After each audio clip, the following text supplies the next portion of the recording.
Alléluia, Alléluia. Bien-aimés dans le Seigneur, je vous salue au nom précieux de notre Seigneur et Sauveur Jésus-Christ, qui nous accorde encore une fois la grâce de pouvoir parler de sa parole. Alors, je vous salue tous, je vous aime, et maintenant, nous allons tous lire la parole de Dieu. Aujourd'hui, nous allons lire dans Matthieu chapitre 25, nous lisons le verset 14 et nous allons jusqu'au 30e. La Bible nous dit ce qui suit sans plus tarder. Il en sera comme d'un homme qui partant pour un voyage appela ses serviteurs et leur remit ses biens.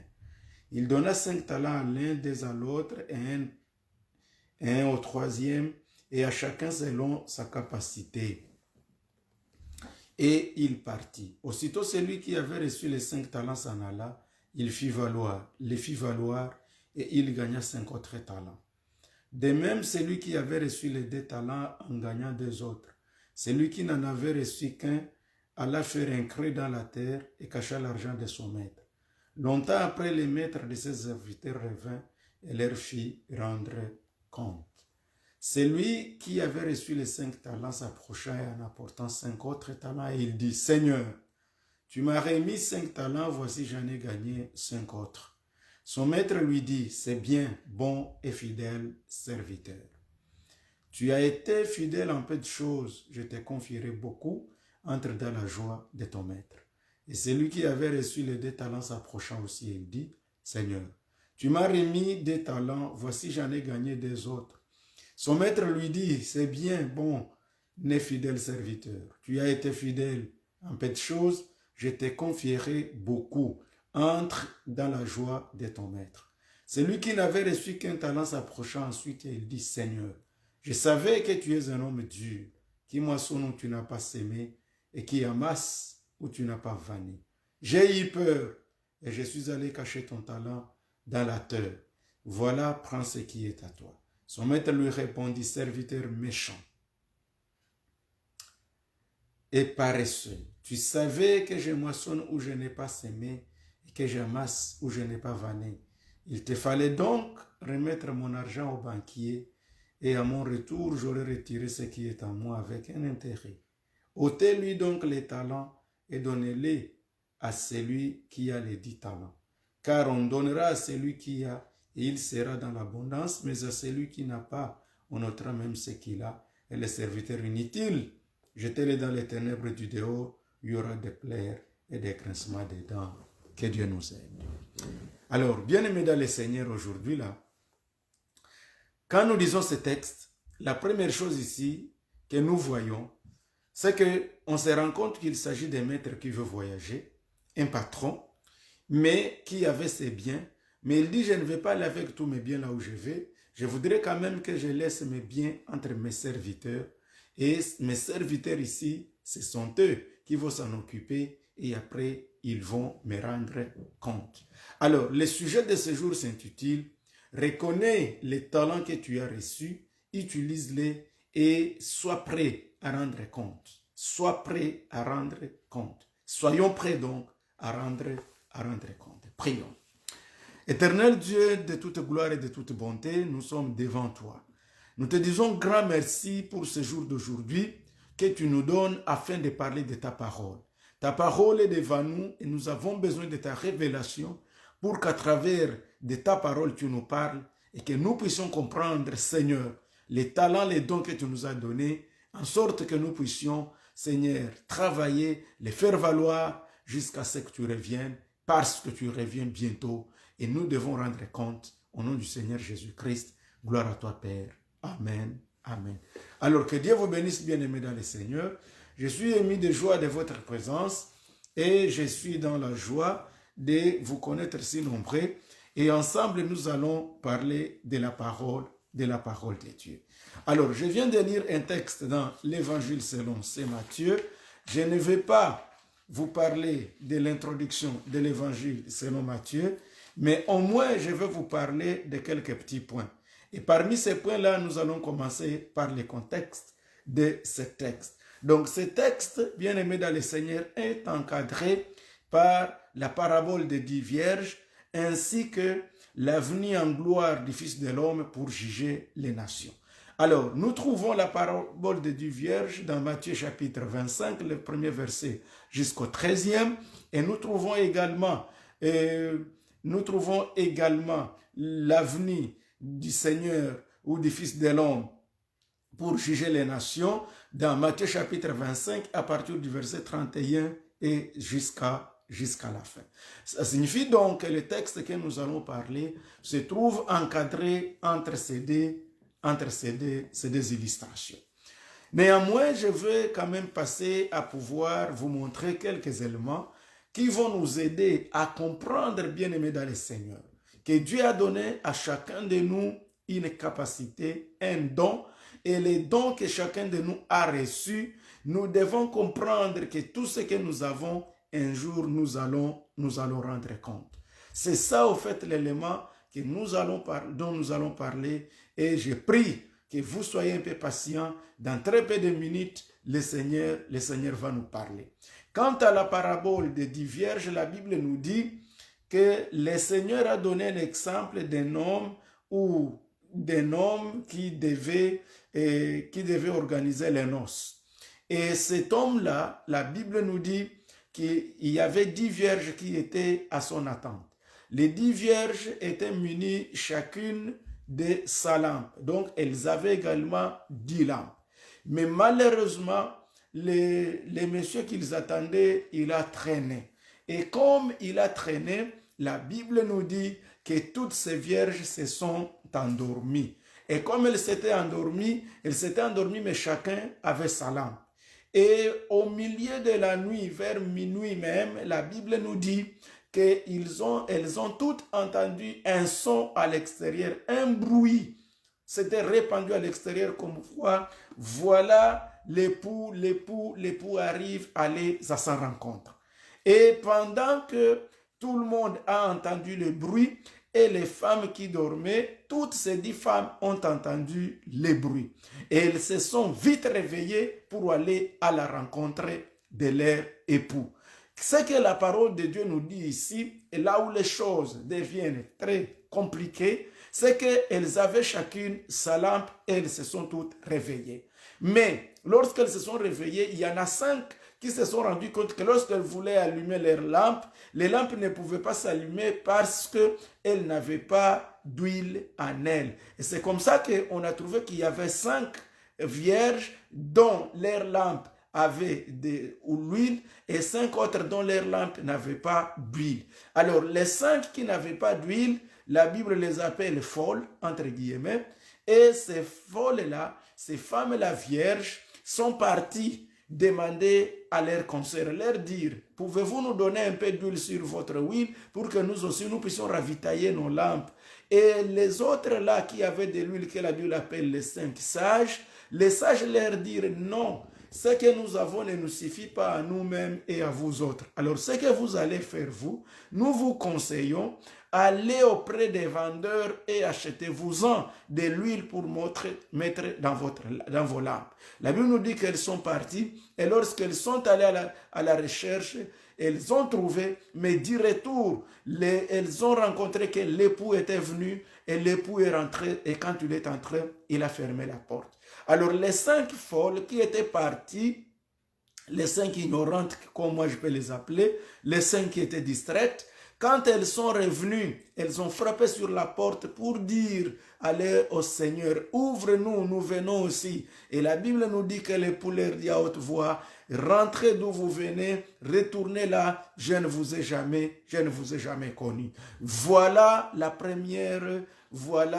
premier cadre. Alors le deuxième cadre de notre texte se trouve toujours en Matthieu 25, verset 31 jusqu'à le verset suivant. Et là, la Bible nous dit qu'au jour du Seigneur, le Seigneur viendra faire le jugement des nations et il va aussi subdiviser les groupes des gens sur terre en 2 catégories.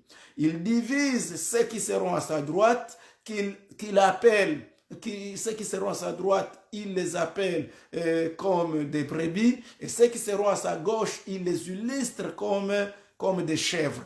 Et là, il dit que lorsqu'il viendra, il dira ceux qui seront à sa droite, c'est-à-dire ceux qu'il a illustrés par des brebis, leur dira, venez entrer dans le royaume qui a été préparé pour vous, parce que j'avais faim et vous m'avez nourri, j'avais soif et vous m'avez donné à boire, j'étais nu et vous m'avez vêtu, j'étais en prison et vous êtes venus me rendre visite, et j'étais malade et vous m'avez soutenu. Et il leur dira, rentrez dans votre bonheur, dans le bonheur de votre maître à cause de ce que vous avez fait. Et c'est là, ils lui diront, mais maître, quand est-ce que nous t'avons vu nu et qu'on t'avait vêtu? Quand est-ce que nous t'avons vu affamé et nous on t'avait donné à manger? Quand est-ce que nous t'avons vu en prison et nous sommes venus te rendre visite?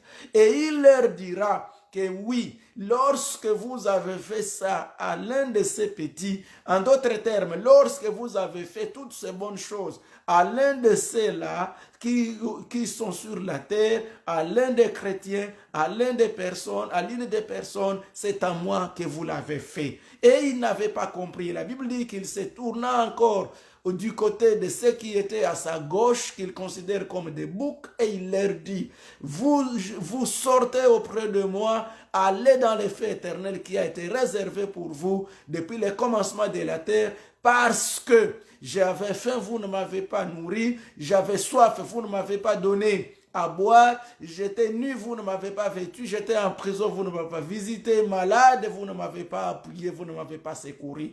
Et également, ils lui diront, mais Seigneur, quand est-ce que nous t'avons vu dans ces situations et nous ne t'avons pas été en aide? Il leur dira, lorsque vous ne l'aviez pas fait pour l'un des petits, en d'autres termes, pour l'un de ceux-là qui étaient en difficulté, pour ceux qui étaient en besoin, c'est à moi que vous ne l'avez pas fait. Et la Bible nous dit, c'est là qu'il y aura les pleurs et les grincements des dents. Voilà, bien aimés dans le Seigneur, les deux cadres, les deux textes, les deux paraboles qui encadrent ou qui prouvent les contextes proches de notre texte. Alors, si nous revenons à notre texte, je me rends compte que toutes ces paraboles-là, toutes ces illustrations reviennent à l'illustration ici dont nous sommes en train de parler. Il s'agit donc de cette illustration en rapport avec les talents. Que le nom du Seigneur soit grandement béni. Ici, bien aimé dans le Seigneur, la Bible nous dit qu'il s'agit également d'un homme.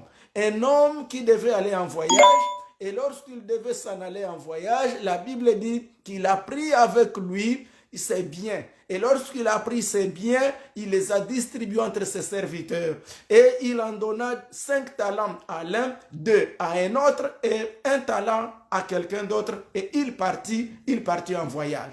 Et au retour, lorsqu'il est revenu, il a commencé à demander qu'on lui rende compte. Et il a demandé à celui à qui il avait donné 5 talents, il dit, monsieur, pouvez-vous venir et me faire les comptes de ce que vous en avez fait? Et la Bible nous dit que celui qui avait reçu 5 talents, il est venu et il lui dit, maître, tu m'as fait confiance. C'est ça le mot que j'aime. You have entrusted me and you have given me 5 talents. So, as you have given me 5 talents, I did business with it and I earned 5 more talents. En d'autres termes, tu m'as fait confiance. Et comme tu m'as fait confiance, tu m'as donné 5 talents et je suis parti, je les ai fructifiés, j'en ai fait affaire et maintenant j'en ai gagné 5 autres talents. Il lui dit, bon et fidèle serviteur, viens, entre dans le royaume de ton maître et nous allons célébrer à cause de ce que tu as fait. Que le nom du Seigneur soit grandement béni. Et celui qui avait reçu des talents aussi, la Bible dit qu'il est aussi revenu. Et quand il est revenu, celui qui avait reçu des talents, il lui dit, maître, tu m'avais fait confiance aussi, tu m'avais donné des talents. Et sur les 2 talents, voilà, j'en ai fait affaire, j'en ai fait business et je suis revenu avec des autres talents. Il lui dit aussi, bon et fidèle serviteur, viens et rentre dans le royaume qui a été préparé pour toi et nous allons célébrer avec toi. Que Dieu soit grandement béni. Et il revient, il demande à celui qui avait un talent. Celui qui avait reçu un fils qu'un seul talent, il lui dit, maître, mais voici aussi, mais moi je te connaissais que toi tu es un homme difficile. Alors t'ayant connu comme un homme difficile, moi j'ai compris, Alors, moi, j'ai pris ton talent, j'ai creusé un trou dans la terre. So, I dug a hole in the earth. Et j'ai creusé un trou dans la terre. Et là, j'ai caché ton talent. Et voilà, je reviens, je te remets ce qui est à toi. Et la Bible nous dit, son maître lui dit, Monsieur, tu as su que j'étais un homme difficile. Tu as su. Et puis il a ajouté, lui dit, je sais que toi là, tu moissonnes là où tu n'as pas sémé. Et je sais aussi que tu amasses même là où tu n'as pas dispersé, où tu n'as pas, you didn't scattered. Alors à cause de cela, voilà pourquoi j'avais caché ton talent. Et je viens pour te remettre ce qui est à toi. Et son maître lui dit, méchant serviteur. Tu as su que moi j'étais méchant. Tu as su que moi j'étais mauvais. J'étais un homme difficile. Et que moi là, j'ai moissonné là où je n'avais pas sémé. Et que moi, j'ai ramassé ou j'amassais là où je n'ai rien mis. Mais tu aurais dû prendre mon talent. Tu aurais dû mettre ça, je ne sais pas moi, en banque. Et alors les banquiers aurait en faire affaire, et là au moins, j'en aurais au moins ne fût-ce qu'un petit intérêt. Alors toi là, qu'on te prenne d'abord, les talents que tu as, qu'on les donne à celui qui a les 10, parce qu'on donnera à celui qui a pour qu'il soit en abondance, et à celui qui n'a rien, même le peu qu'il a, on le lui ravira, et il va rester alors même réduit. Enfin, qu'on te prenne, ces mauvais serviteurs, qu'on te jette dans le feu ardent, qu'on te jette à l'extérieur. Et la Bible, comme il dit, c'est là qu'il y aura des pleurs et des grincements dedans. Voilà d'abord un peu en résumé le texte. Alors, nous y allons.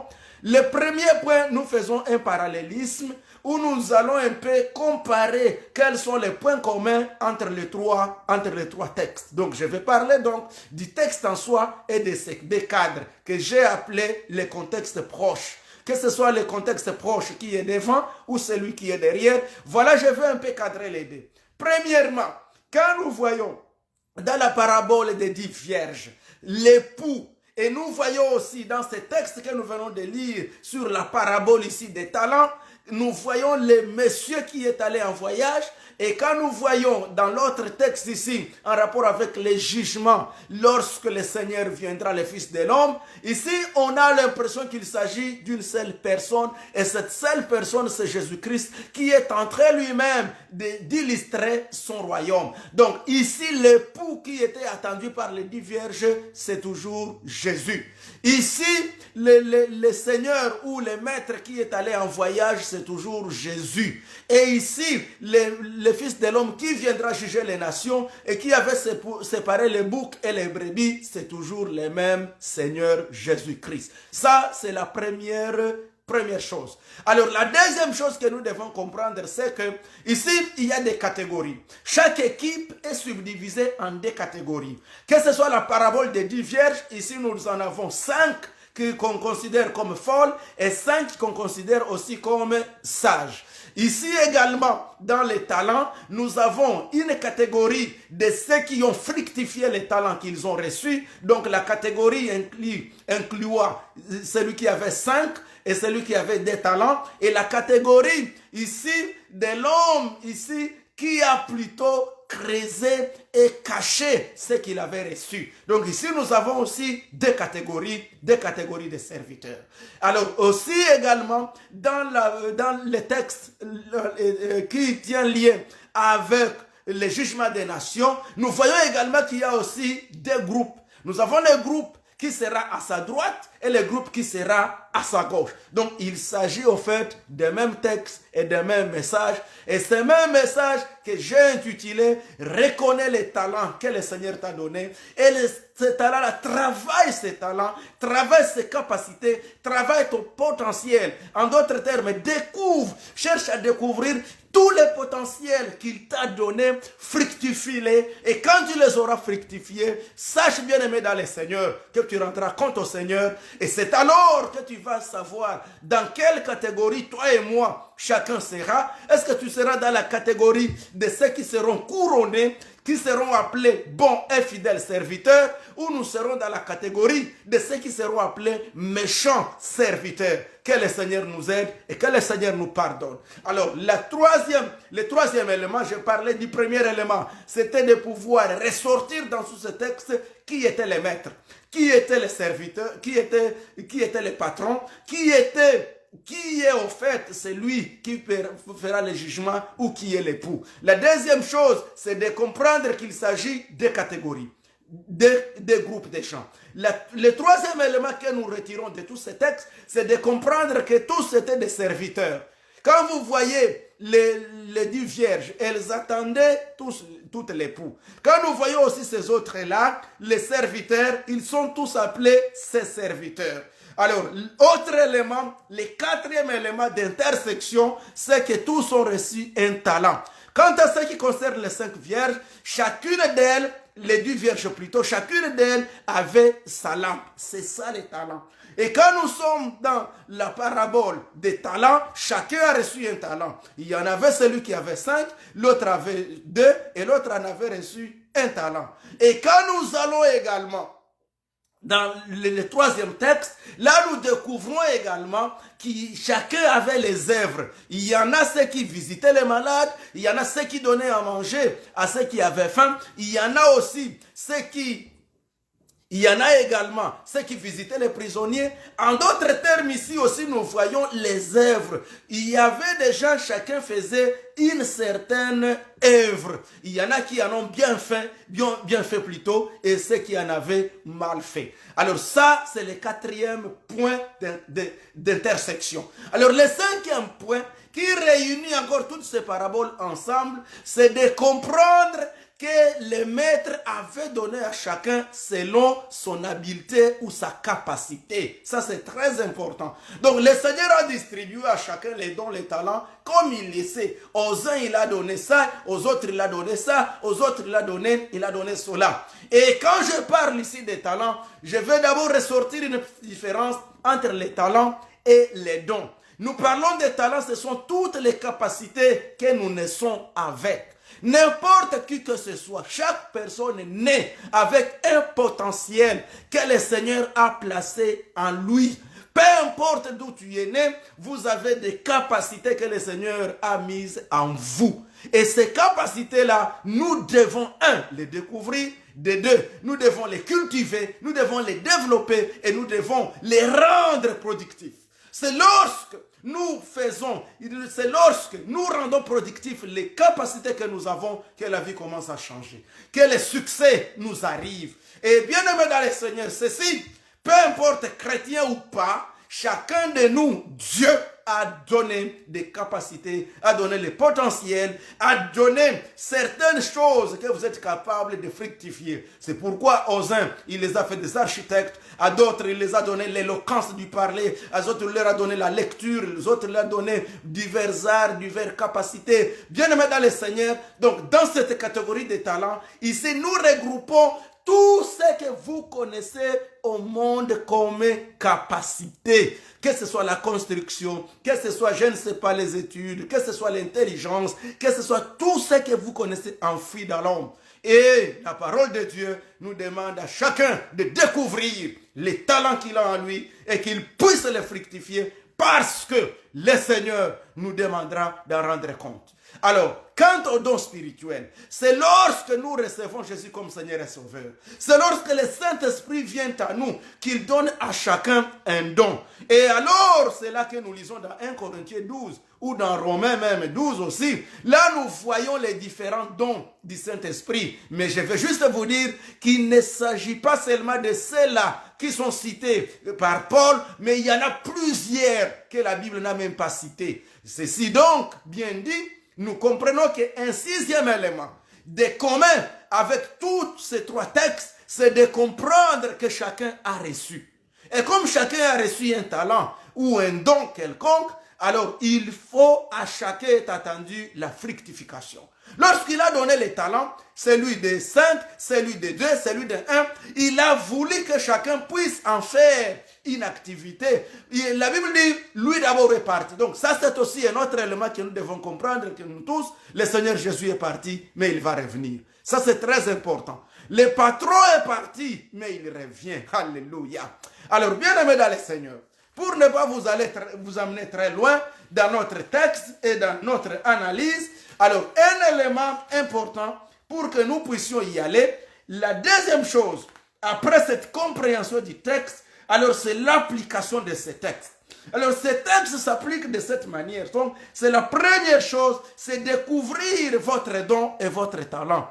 Et ça c'est un exercice. Vous n'avez pas à créer un talent en vous. Vous n'avez pas, bien aimé dans le Seigneur, à vous casser la tête pour avoir une capacité, mais vous devez plutôt chercher à découvrir ce que vous êtes capable de faire.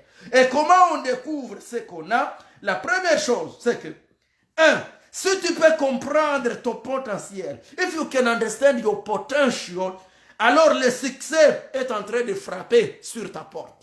Si seulement tu comprends les capacités que tu as, si seulement tu découvres tout ce qui est en toi, si seulement tu découvres la grandeur qui est cachée en toi. Et là, mon frère, ma soeur, tu n'as pas besoin que les gens apprécient ce que tu fais pour que tu réussisses. Il faut seulement que toi-même, ce qui est en toi, fais ce que tu sens faire, fais-le en âme et conscience. Les grands problèmes que nous connaissons aujourd'hui, c'est que la plupart d'entre nous, nous voulons faire des choses pour plaire aux gens. Même nos enfants, quand nous les emmenons à l'école, c'est nous les parents qui réfléchissons. Mon enfant, je voudrais qu'il soit ceci, je voudrais qu'il étudie ça, je voudrais qu'il fasse ça, je voudrais ça. Oui, c'est pas mauvais, mais je vais te dire une chose. Tu peux aimer ce que ton enfant n'aime pas. Tu peux choisir ce qui n'est pas les talents de ton enfant. C'est pourquoi, mon frère, ma soeur, je vous demanderai, en dehors de l'école primaire qu'on appelle d'abord l'école de base, laissons nos enfants chacun exploiter ses capacités. Bien aimé dans le Seigneur, même si à tes yeux, les capacités, le potentiel de ton enfant, ses talents, même si tu te rends compte, tu penses que ce n'est pas, ça ne produit pas de l'argent, ça ne peut pas, laisse-les exprimer ses talents. Lorsque tu l'auras laissé exprimer son potentiel, ses capacités, c'est alors que sa vie sera heureuse, c'est alors que les choses vont commencer à changer. Alors je reviens, qu'est-ce qu'il faut donc? Donc la clé, c'est de comprendre son potentiel. C'est de comprendre ce que le Seigneur a mis en vous, sans forcing aucun. Il ne faut pas faire le forcing. Exprimons nos talents. Vous avez un talent de dessiner. Vous avez un talent, je ne sais pas moi, d'écrire des poèmes. Vous avez un talent, je ne sais pas moi, de lire. Vous avez un talent de prêcher. Vous avez un talent, je ne sais pas moi, d'architecte. Vous avez n'importe quel talent de soigner les gens. Laisse que ces talents produisent des fruits. Et au temps opportun, tu en seras bénéficiaire. Gloire soit rendue au Seigneur Jésus-Christ. Alors, frères et sœurs, alors comment découvrir son potentiel? Première chose, identifie ta voix interne. Il faut bien écouter ce que ta voix interne te dit. Vous savez, à un moment donné, tu peux être là, tu t'assois, tu es juste en train de faire, c'est comme une méditation là, mais tu sens en toi qu'on est en train de te dire que moi, toi là, tu peux construire une voiture. Toi là, tu peux écrire un journal. Toi là, tu peux être, je ne sais pas moi, un médecin. Tu peux être un avocat. Et toi là, tu sens en toi que moi, je n'aime pas l'injustice. Je voudrais défendre la cause des gens. Je voudrais donner à manger à ceux qui ont faim. Donc, ce que tu sens là en toi, c'est ça ton talent. Alors, les talents, tu as besoin de t'approcher. Parce que les talents, pour qu'ils puissent être productifs, je vais d'abord vous dire qu'on l'exerce. Les talents, on l'exerce. C'est la raison pour laquelle on va en formation, on va à l'école. C'est pour que les capacités que nous avons, les talents que nous avons, nous puissions être à mesure de pouvoir les développer pour que nous puissions être coachés. Alors, c'est lorsque tu t'approches des coachs que tu dois découvrir les talents. C'est comme ça que vous vous rendez compte. Et les joueurs de football, ou de hockey, ou des joueurs, je ne sais pas moi, de basketball, ainsi de suite, ils sont toujours dans l'entraînement. Ils sont toujours dans l'entraînement chaque jour. Et c'est quand ils le font qu'ils arrivent à exprimer, à expérimenter et à être même des talentueux de ce qu'ils ont reçu. Alléluia. Alors, la deuxième chose, afin de pouvoir découvrir ton potentiel, tu dois faire des efforts conscients ou consciencieux. Vous devez comprendre bien, mesdames et seigneurs, que rien ne peut se faire de soi-même. Vous devez travailler dur. Pour qu'un joueur devienne meilleur, pour qu'il ait un trophée, il travaille fort, nuit et jour. Les joueurs s'entraînent. Que ce soit les boxeurs, ils s'entraînent. Et nous également, en tant qu'enfants de Dieu, nous devons nous entraîner. Nous devons nous entraîner. Donc nous devons faire cet effort. Comme je l'ai déjà très bien dit, et je vais encore le répéter, le potentiel personnel ne vient pas de soi comme ça, mais vous devez travailler dur. Et si je peux donner un exemple de la Bible, tu as besoin de l'onction du Saint-Esprit, tu dois beaucoup lire la Bible, tu dois beaucoup prier, tu dois beaucoup méditer, et le Seigneur sera avec toi, et le Seigneur te révélera de grandes choses. Ici, il faut définir, troisième élément, il faut bien définir tes objectifs. Et quand nous définissons les objectifs, donc là tu as des buts à atteindre. Et ces buts-là à atteindre, il faut y définir des petits objectifs. Donc des objectifs à court terme, à moyen terme et des objectifs à long terme. Si tu ne fais pas cela, tu risques de te décourager. Et un quatrième élément, pour que tu puisses donner un bon rapport à la fin, tu dois bien placer les étapes. Tu dois bien connaître la première étape, la deuxième étape. Et cinquièmement, tu dois accepter les échecs. Dans le processus, tu dois accepter les échecs. Le problème qu'a connu cet homme qui avait reçu un talent, c'est qu'il n'a pas voulu accepter l'échec. Il a eu peur de l'échec. Il s'est dit, le monsieur ici, moi je le connais. C'est un homme difficile. C'est un homme dur. Si son talent ici, j'en fais affaire et que je perde, vous savez, si vous avez peur de la perte, tu ne peux jamais faire le business. Tu ne peux faire quoi que ce soit. Si tu as toujours peur de perdre un match, tu ne peux pas aller au stade pour jouer au football, pour jouer au hockey, pour jouer, je ne sais pas moi, au basketball. Donc, tu ne peux rien faire si tu as peur. Tu ne peux pas prier pour un malade si tu te dis, mais s'il ne guérit pas, qu'est-ce qui va se passer? Mais on va rire de moi. C'est la peur de l'échec qui fait que beaucoup de gens ne commencent même pas. Or, bien aimé dans le Seigneur, le Maître revient et nous devons rendre compte. Et tu as besoin de la bénédiction de Dieu. Tu dois essayer. Oser avec le Seigneur. Oser. Et surtout reconnaître que tu n'es pas seul.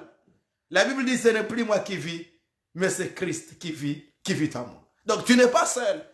Ne sois pas comme cet homme. Il a pris un talent parce qu'il avait peur. Il dit, j'ai eu peur. Oh Seigneur, enlève la peur en nous. La peur de commencer. La peur de croire qu'on va échouer. Les autres ont pris l'assurance. Ils se sont jetés dans l'affaire. Ils se sont dit, oui, moi je vais fructifier les 5 talents et je sais que j'en aurai plus. Moi je vais fructifier les 2 et je sais que j'en aurai plus. Ils se sont mis et ils ont compris et ils ont réussi parce qu'ils ont enlevé la peur. On enlève la peur de vouloir commencer. Il y a des gens qui n'ont jamais commencé les études parce qu'ils pensent qu'ils vont échouer. Il y a des gens qui n'ont jamais planifié même un voyage parce qu'ils se disent, mais ça ne va pas réussir. Bien-aimé dans le Seigneur, reconnais une chose. Il y a des portes qui ne s'ouvriront que lorsque tu seras devant elles. Beaucoup de portes de la vie, spirituellement surtout, sont des portes coulissantes. Si tu ne t'approches pas, elles ne s'ouvrent pas. Amen.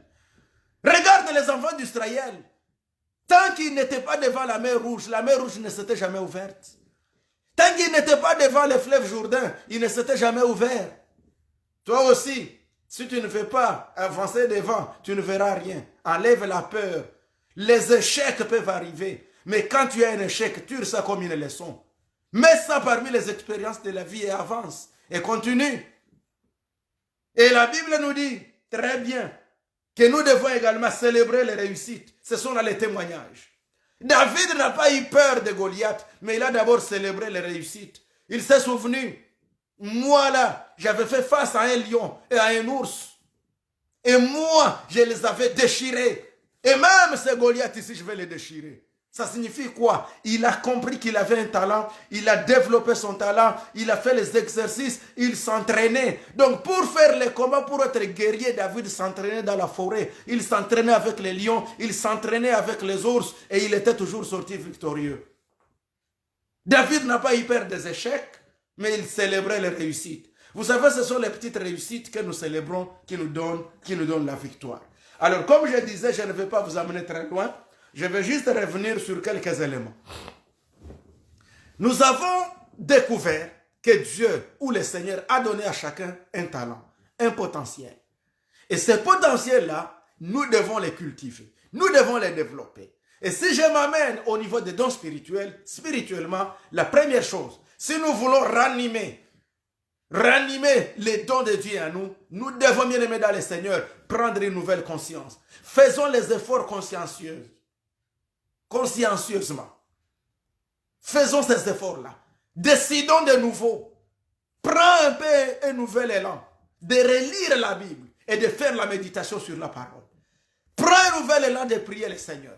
Fais-lui confiance. Ne crains rien. Tu n'es pas seul. Et reconnais, il est parti, mais il revient. Et lorsqu'il reviendra, où seras-tu? Est-ce que ta lampe a encore de l'huile? L'huile, c'est l'onction du Saint-Esprit. L'huile, c'est ce courage-là de servir Dieu. L'huile, c'est le Saint-Esprit lui-même. L'huile, c'est cet engouement-là dans les choses de Dieu. Est-ce que tu as encore de l'huile en toi? Quand il revient, est-ce que ton talent, tu l'as enfoui ou ton talent, tu es parti le fructifier? Que Dieu t'aide, bien-aimé dans le Seigneur. Seras-tu du côté des boucs ou du côté des brebis? À qui il dira, oui, j'étais malade, tu n'es pas venu me rendre visite. J'avais faim, tu ne m'as pas donné à manger. En d'autres termes, bien-aimé dans le Seigneur, que chacun de nous revoie un peu sa manière de le servir. Il dit, il donna ça à ses serviteurs. Et il a donné à chacun selon sa capacité. Tu as un talent, tu as un don, tu as une capacité. Selon la capacité que tu as, il t'a donné un potentiel. Qu'est-ce que tu en fais? Alors, la conclusion c'est quoi? Si tu ne reconnais pas encore ton talent, je vais prier pour que le Seigneur te révèle. Et je t'ai dit, et tu sais comment reconnaître les talents, comment reconnaître tes capacités. Il y a d'abord ta voix intérieure que tu dois écouter. La deuxième chose, demande même à tes parents, qu'ils soient spirituels ou qu'ils soient biologiques. Demande à eux. Parce que ceux qui te connaissent, ceux qui vivent avec toi, ils savent ce que tu es capable de faire et ils peuvent te le dire. Ils peuvent te dire, tu peux t'approcher, si tu es un chrétien, tu peux t'approcher auprès de tes serviteurs, des hommes de Dieu. Tu leur dis, mais vous qui me voyez, que pensez-vous que je peux aussi être utile dans l'œuvre de Dieu? Ils te diront. Tu sais, ce que tu ne sais pas, tu ne sauras pas que tu as ça. Si tu n'as jamais prié pour un malade, tu ne sauras jamais que tu avais les dons de guérison. Si tu n'as jamais osé dans la foi, tu ne sauras jamais que tu as les dons de foi. En d'autres termes, n'aie pas peur, ose. Ce que tu n'as jamais osé, il ne faut jamais dire moi je ne peux pas. Ne sois pas comme ce monsieur, il n'a pas osé avec son talent. Il a juste conclu, non, moi je connais, moi je sais ces messieurs. Il s'est fait comme les sages de tous les autres, les plus sages même. Que Dieu nous aide, bien-aimés dans le Seigneur. Alors, nous devons prendre ces initiatives. Nous devons nous approcher des gens qui nous connaissent, qui nous côtoient. Et là, ils peuvent découvrir ce qui est en nous. En plus, nous devons prier Dieu. C'est Dieu qui nous révèle tout ce qu'il a mis en nous. C'est dans la prière qu'il va vous révéler. Et comment vous saurez?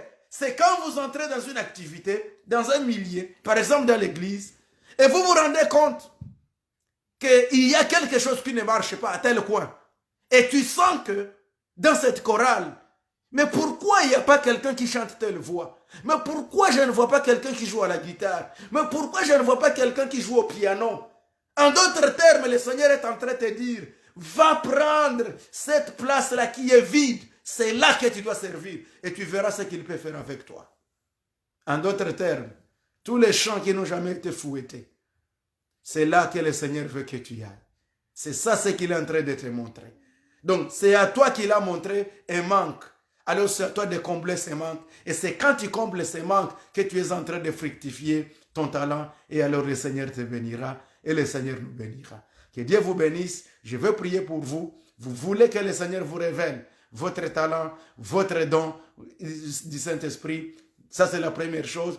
Il vous a déjà révélé, tu connais tes capacités, tu voudrais qu'il soit ranimé, qu'il soit ravigoré. Je veux prier encore une fois pour toi, pour que le Seigneur puisse réveiller ce qu'il a mis en toi. Troisième chose, toi là, tu voudrais commencer, mais tu as toujours peur. Tu as peur d'échouer. Je veux prier pour toi, pour que cette peur d'échec sorte en toi et que tu aies ce courage-là de gagner et de témoigner les hauts faits du Seigneur au nom du Seigneur Jésus-Christ.